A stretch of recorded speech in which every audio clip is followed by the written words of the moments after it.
Let me quickly say that if you are running a school today, and you are running a religious place of worship, the position is mandatory in Lagos State, for example, for you to have in place a child protection system codified into policies, broken down into processes on which everybody is trained periodically.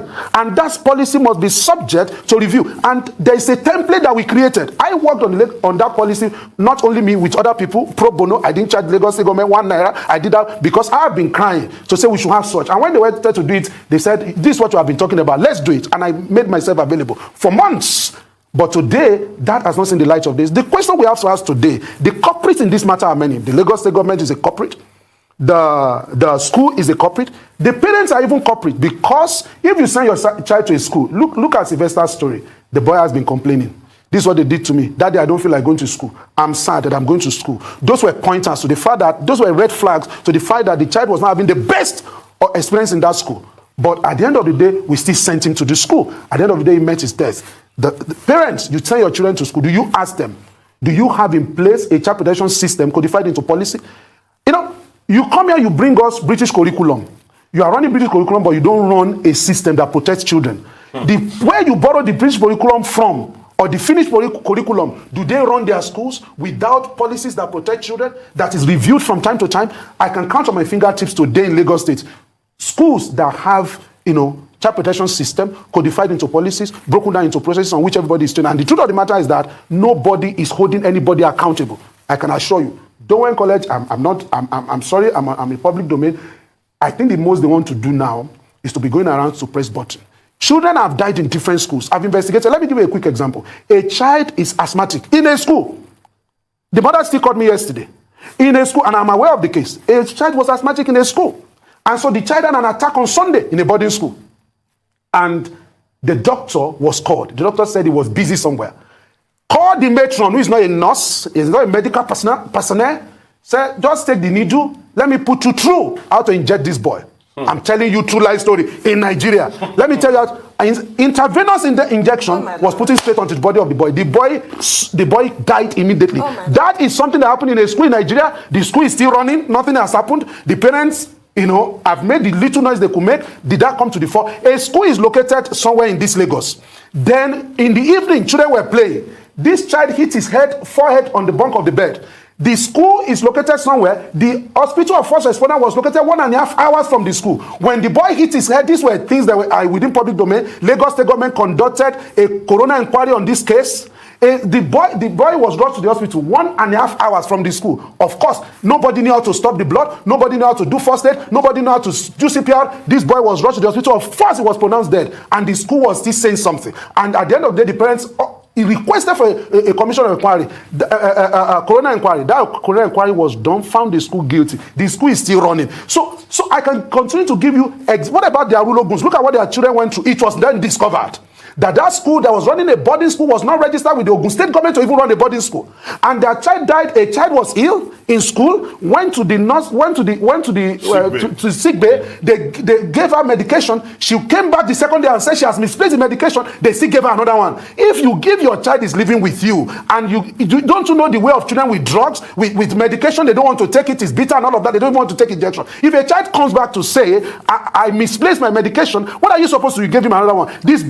This child will sit in class because there is AC in the class. The child would go back to the back of the class, will be sleeping during class. They did not call the parents until 4 days or 5 days after. The child became delirious. They rushed her to the hospital. This child died. Arulogun case within public sector. What about Eze Chidinju? Eze Chidinju was in a school where he did not register to be a member. He did not register to be a member of the swimming club. But he found his way into the swimming club. He was taken to the swimming place where they were going to swim. And when they were swimming, all the children were in the water. Over 50 children inside water. They were swimming. And as they were swimming, the person that was supposed to, the lifeguards were not there that day. It was raining. And the person who took them there took a walk. Then one child that knew how to swim swam to the 8 feet. And when he got there, he saw a child.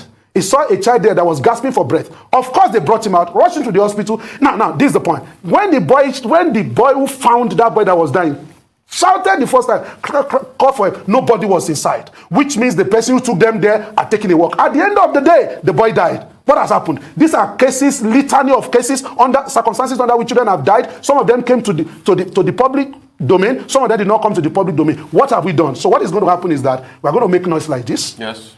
A few months down the line, it's going to stop trending. One way or the other, Dowen College will go and sort out itself, then will reopen. If you are saying you want to set up commission of inquiry, what is the work? What is the work of the commission of inquiry? What do they want to do? Is there a way to protect children globally? In UAE, United Arab Emirates here, you cannot run a school without a child protection system. The other day I was in the US. My sister took me to the child school and said, my brother is coming to pick my child for me after school. They said, have you filled from the blue form? My sister said, which one is the blue form? He said, my sister is a normal Nigerian. Said, I don't have time. I'm going to work. This my brother. I must come to pick the child. I said, man, you have to take your child back home.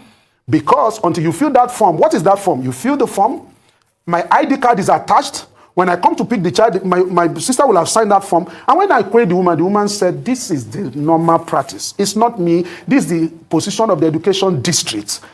For this is what we must do. Here, government schools are not regulated, no child protection policy. I challenge anybody.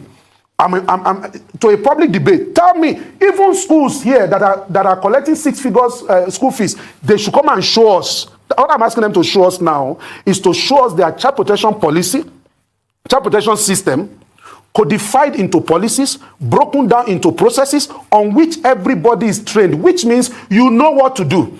Because the purpose of that, let me tell you a statement that a woman made, Ellen King.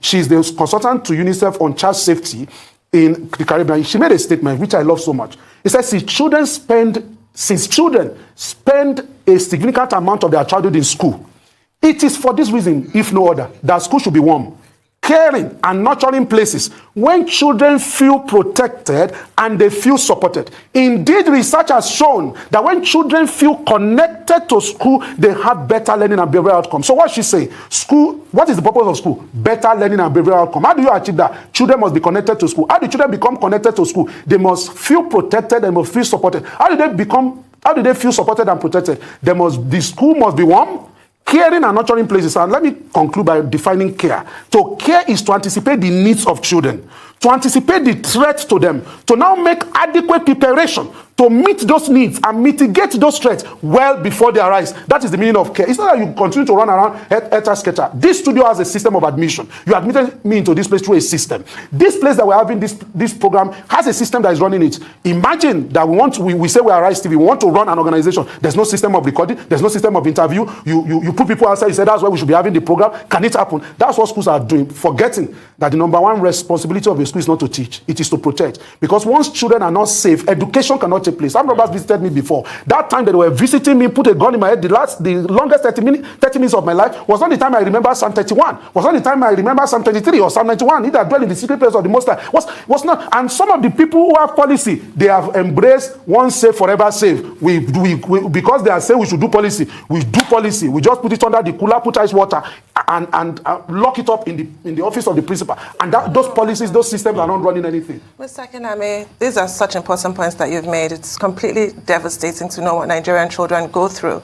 There's more than enough blame to go around. I want to also talk about the parents. Yeah. Look at how what you have said actually explains to me why the initial response from Dowen College was, well, Zoom classes will continue. That callousness of the initial response, this is why. This is the attitude. But parents as well. When you recall the anti-cultism law in Lagos State that was passed earlier this year, and there was a bit of controversy because the law contained a clause whereby parents of children who are found to be cultists are liable to, I think, 2 years in prison or 500,000 naira fine. And people were saying, well, you can't blame the parents. I want your take on parents. Who parents these bullies, these vicious bullies? Okay, well, number one is the fact that our children are beneficiaries or victims of our examples. Whatever you see children do, they copy. The child learns by imitation, Aristotle. Yes. So now, Abraham Lincoln says, how do you train a child the way you should go? You go there first and come back and take the child with you. In a nation of violence, where you are watching news with your child, news is supposed to be safe. And your child says, who are these people? Say they are people, National Assembly people, they are honorable people. So, Daddy, what does it mean to be honorable? People of dignity and honor. This place they are going to, what's it called? It's called Hallowed Chamber. So, what does it mean to be hallowed? Don't you know where we say, hallowed be thy name? Very, a very, honorable, revered place. So, Daddy, I want to be a senator one day. And they got in there.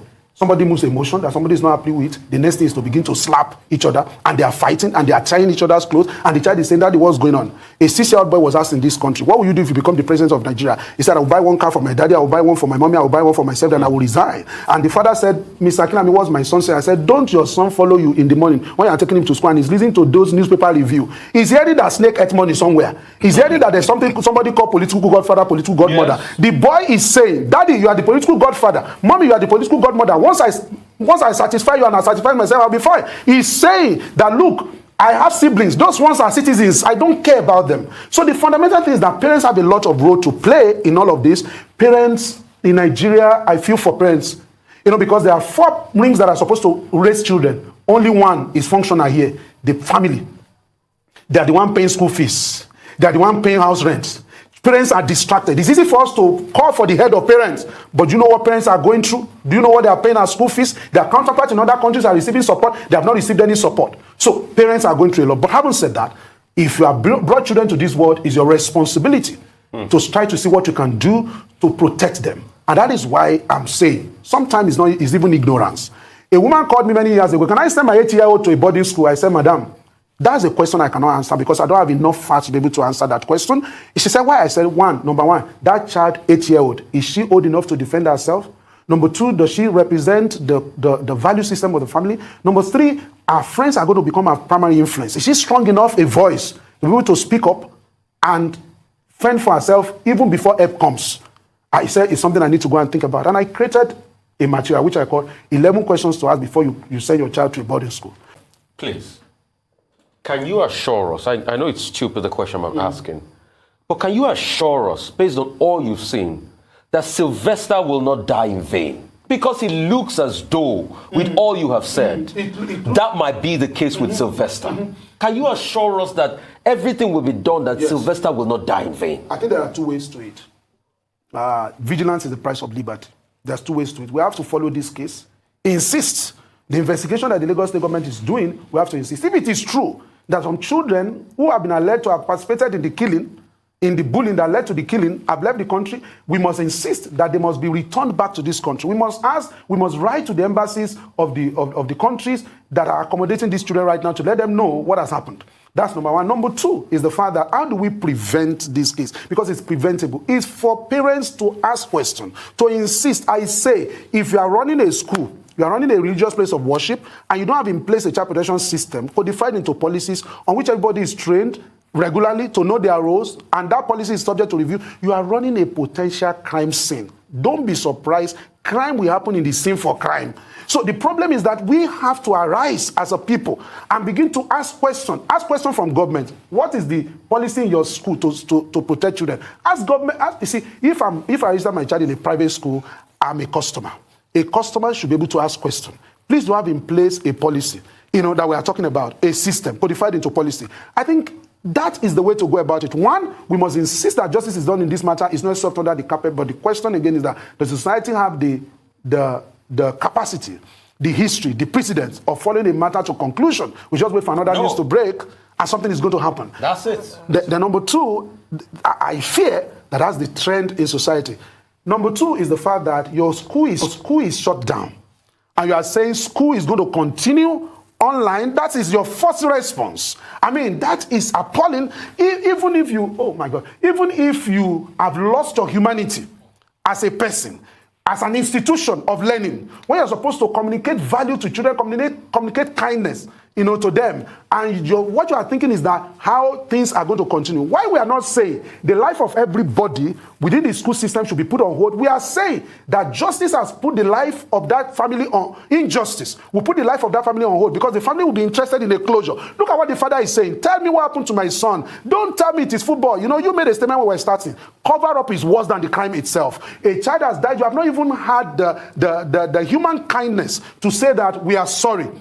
That is what the Arulo Goons were fighting for. School says sorry to us. It has mean say sorry. I mean, let us know that you have human feeling. Why do we have that society where we can just say sorry? Why? They can't because they try to cover things up. So for me, the way forward is that justice must be done to Sylvester. Beyond that, how do we ensure that this does not happen again?